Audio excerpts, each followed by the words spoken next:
the duality of body and spirit. Hello and welcome. Today we reflect on an idea both ancient and profound, that the human body does not merely contain the spirit, but mirrors it. Like a shadow cast by the sun, inseparable yet distinct. In this vision, the spirit is not abstract. It is a subtle energetic double of the physical body, a hologram of light and presence, woven into and through the flesh. Just as the body has its organs, so too might the spirit. The brain of the body is mirrored as the mind of the spirit. The heart of flesh is mirrored as the soul, the seat of meaning, love, and will. The two, body and spirit, exist in a constant dialogue, each shaping and echoing the other. This mirroring can be glimpsed in phenomena that puzzle science. Consider the phantom limb. A person may lose an arm or a leg, yet they still feel it there, sometimes in pain, sometimes in touch. While medicine points to the brain's neural maps, it also suggests the persistence of a spiritual limb, a holographic double, present though the flesh has gone. Or consider the field of psychosomatic illness. Stress, grief, or deep emotional wounds can erupt in the body as ulcers, migraines, even heart disease. The invisible scars of the spirit leave marks in flesh. And mental illness too may be seen as a dual disturbance, a disruption in the brain's chemistry and a parallel dimming in the spirit's mind. To heal fully requires attention to both. Across cultures and centuries, traditions have spoken of this spirit body.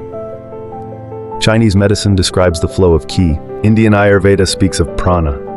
Reiki in Japan channels universal energy. And countless indigenous traditions see healing as the restoration of balance in the unseen body of light. Even near-death experiences echo this truth. Again and again, people report floating above their body, seeing themselves in a luminous form, a double that mirrors the anatomy they knew in life. The spirit body may be unseen, but its reality is lived. Modern science, too, has uncovered hints of this connection. The placebo effect reveals how belief itself can heal. Patients given sugar pills improve simply because they trust the treatment. The mind awakens the body's healing powers. Meditation, long practiced as a spiritual discipline, is now shown to lower blood pressure, strengthen the immune system, and even influence the expression of genes. There are stories of spontaneous remission when those facing terminal illness recover without medical explanation. Often after profound shifts in outlook, moments of forgiveness, or deep spiritual awakening.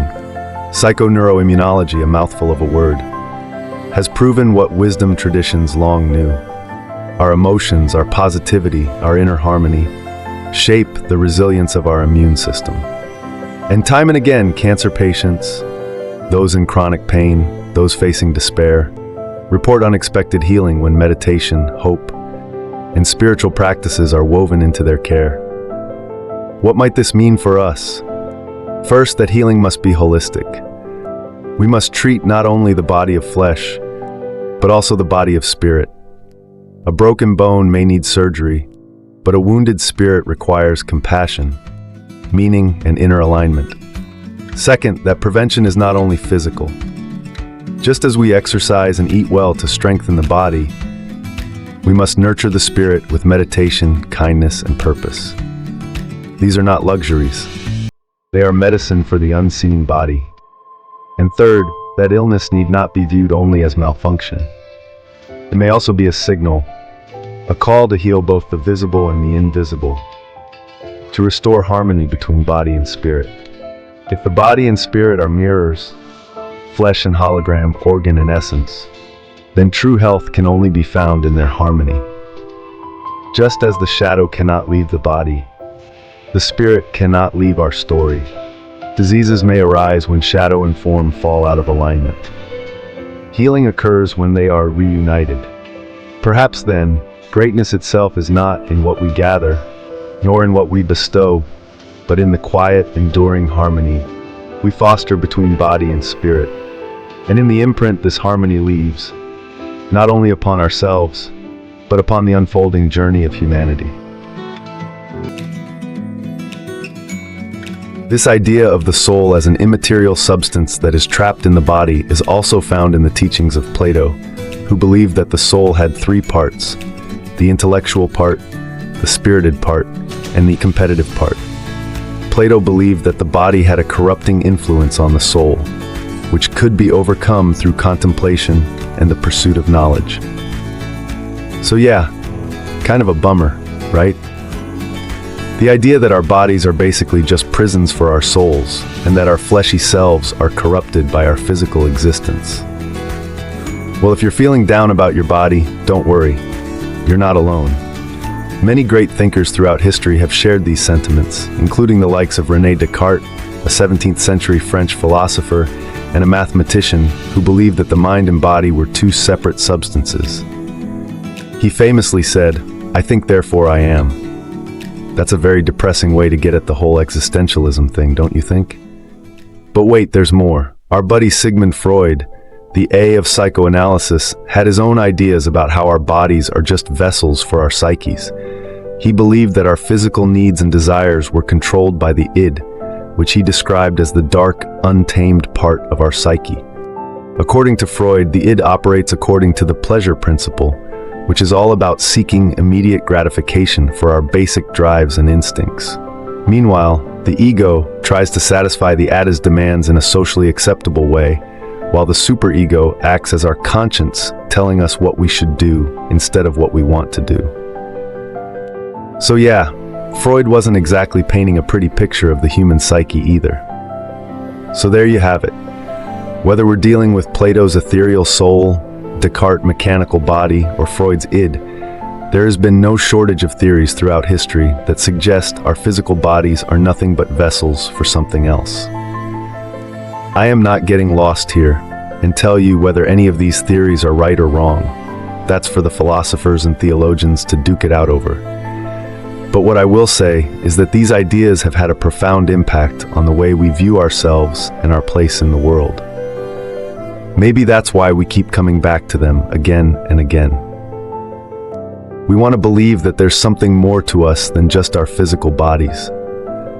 We want to believe that there's a part of us that's eternal and unchanging, that there is a part of us that can transcend the limitations of our physical form and reach a higher level of understanding.